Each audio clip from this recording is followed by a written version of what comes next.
sudah klik video ini. Buat kalian yang belum subscribe, jangan lupa untuk klik tombol subscribe di pojok kanan bawah serta nyalakan lonceng notifikasinya agar kalian mendapat update video-video terbaru di channel aku. Hari ini kita akan membahas kasus orang tua di Goa yang tega mencongkel mata putrinya demi sebuah ritual persugihan.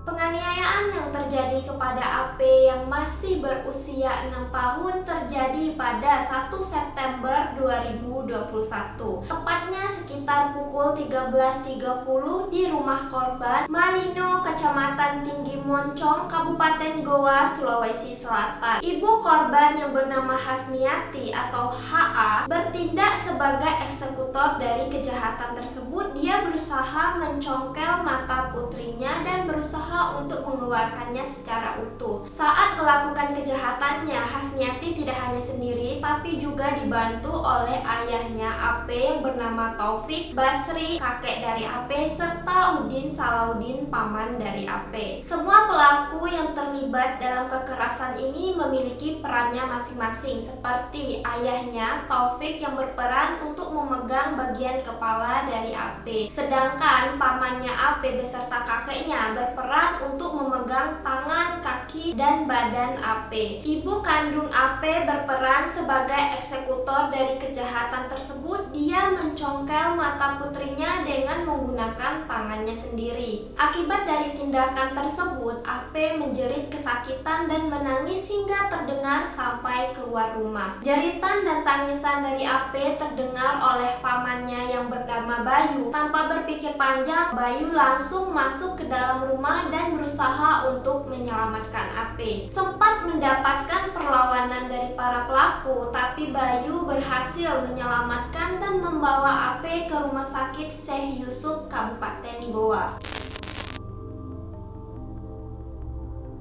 Setelah dilakukan penyidikan oleh para penyidik dan setelah beberapa saksi diperiksa, ditemukan sebuah dugaan bahwa orang tua AP terlibat dalam ajaran sesat ataupun ilmu hitam yang menyebabkan mereka melakukan kekerasan terhadap AP. Kekerasan yang mereka lakukan ini diduga untuk sebuah ritual persugihan. Tapi sampai hari ini dugaan tersebut masih didalami oleh pihak penyidik. Tidak hanya kasus AP tapi juga kasusnya DS. DS merupakan kakak kandung dari AP yang diketahui meninggal 1 hari sebelum penganiayaan yang dialami oleh AP. Meninggalnya DS ini tidak terlepas dari peran kedua orang tuanya yang melakukan kekerasan. Sebelum meninggal, menurut penuturan para saksi, DS dicekoki 2 liter air garam sehingga menyebabkan ia meninggal dalam kondisi mata, hidung, dan telinga yang mengeluarkan darah. Tapi sekali lagi pihak kepolisian masih mendalami hal ini. Motif selanjutnya didasarkan atas pengakuan orang tua AP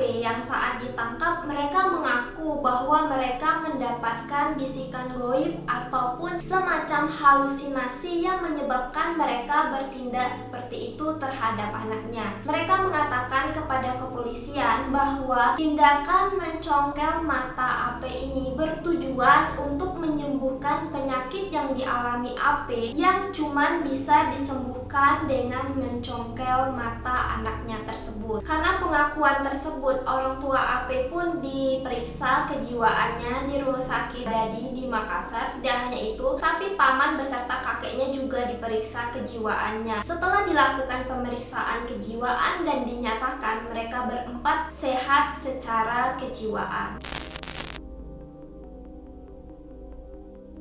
Oke, sekarang kita lanjut bagaimanakah kondisi AP setelah dibawa ke rumah sakit. Setelah dilakukan pemeriksaan oleh para dokter, ternyata ditemukan beberapa luka lebam yang ada di badan AP dan dilakukan pengecekan di bagian mata AP yang mengharuskan AP ini melakukan operasi dan mendapatkan pemeriksaan berkala. Setelah dilakukan operasi mata dan pemeriksaan berkala, kondisi AP semakin membaik dan dokter pun memutuskan untuk melepaskan perban di mata AP. Hal tersebut dilakukan agar AP merasa lebih nyaman dan rileks dengan kondisinya, jadi tuh nggak terlalu ngerasa sakit. Menurut penuturan Dr. Yusuf Bahmid, dokter yang menangani AP, luka yang dialami oleh AP ini cukup besar, dan kalau pamannya AP nggak langsung menyelamatkan dan membawanya ke rumah sakit, mungkin saja hal-hal yang tidak diinginkan bisa terjadi. Dr. Yusuf Bahmid menyampaikan bahwa pada bagian putih mata di sekitar bagian hitam mata seluas 360 derajat selaputnya habis. Hampir 80% ketebalan mata putih bagian dalam juga selaputnya hilang. Tapi para dokter optimis bahwa AP bisa kembali normal dan selaput ataupun jaringannya bisa terbentuk kembali, apalagi melihat kondisi AP yang semakin membaik dan memiliki usia yang masih belia. Nah, hal tersebut sangat diharapkan membantu AP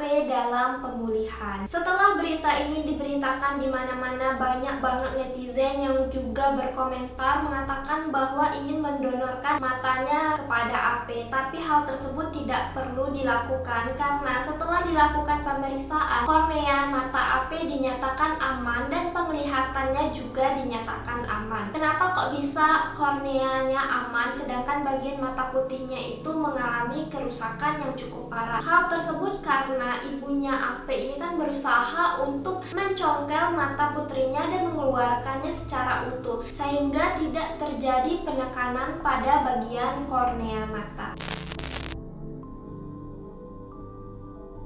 Hingga 8 September 2021, kurang lebih sekitar 9 saksi telah diperiksa. Dan setelah dilakukan pemeriksaan terhadap beberapa saksi dan barang bukti yang ditemukan, ditetapkanlah 4 orang tersangka dari kasus penganiayaan ini. Yang pertama itu kakeknya AP, yang kedua pamannya, dan kedua orang tuanya AP. Memang iya kasusnya itu baru berjalan dan masih didalami, tapi pihak kepolisian mengatakan dua bukti sudah cukup untuk menetapkan kedua orang tua AP sebagai tersangka, apalagi setelah dilakukan pemeriksaan kejiwaan sehat-sehat aja. Pihak kepolisian juga menjelaskan bahwa penetapan kedua orang tua AP sebagai tersangka ini udah sesuai dengan peraturan undang-undang yang berlaku sebagaimana diatur pada pasal 184 KUHP yang mengatakan bahwa hanya cukup dua bukti untuk menetapkan seseorang sebagai tersangka. Selain mendalami kasusnya AP, pihak kepolisian juga akan mendalami kasusnya DS. Tidak hanya itu, pihak kepolisian juga mengatakan bahwa mereka bersedia untuk melakukan otopsi terhadap tubuh DS yang sudah dimakamkan. Nah, saat ini kondisi AP sudah semakin membaik. Pihak kepolisian serta pemerintah Sulawesi Selatan juga sedang menyiapkan rumah aman bagi AP karena dia membutuhkan waktu untuk recovery. Selain membutuhkan pemulihan luka di bagian mata, AP juga membutuhkan trauma healing. Terlebih lagi menurut penuturan Dr. Yusuf Bahmid, dia mengatakan saat di rumah sakit, AP ini semacam trauma terhadap ibu-ibu, orang-orang yang seusia ibunya, dan dia lebih suka berhadapan sama orang yang umurnya masih muda dan merasa lebih nyaman. Kalau menurut aku, jika AP ini harus diurus lagi sama kedua orang tuanya, menurut aku juga sedikit berbahaya ya, karena kejahatan yang mereka lakukan ini udah skalanya ini besar ya,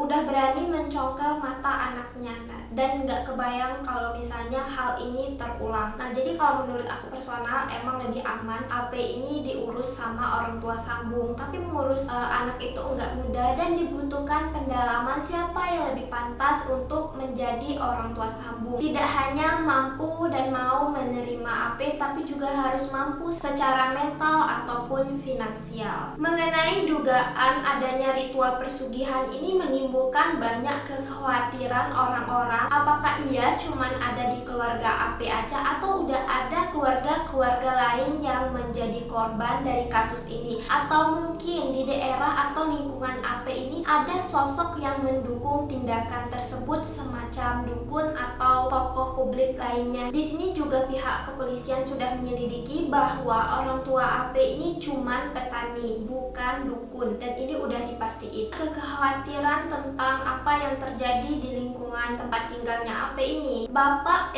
Zulfan, Kabid Humas Polda Sulawesi Selatan mengatakan sampai laporan penganiayaan AP ini muncul belum ada laporan serupa. Jadi kasus seperti ini belum pernah terjadi di wilayah tersebut. Tapi polisi juga masih akan terus mendalami dengan mengumpulkan bukti-bukti yang ilmiah, bukan cuman asumsi atau dugaan aja. Nah, oleh karena itu kita harus lebih bersabar. Kita serahkan semuanya kepada pihak yang berwenang dan semoga AP segera lekas sembuh dan orang tuanya disadarkan atas apa yang telah mereka lakukan.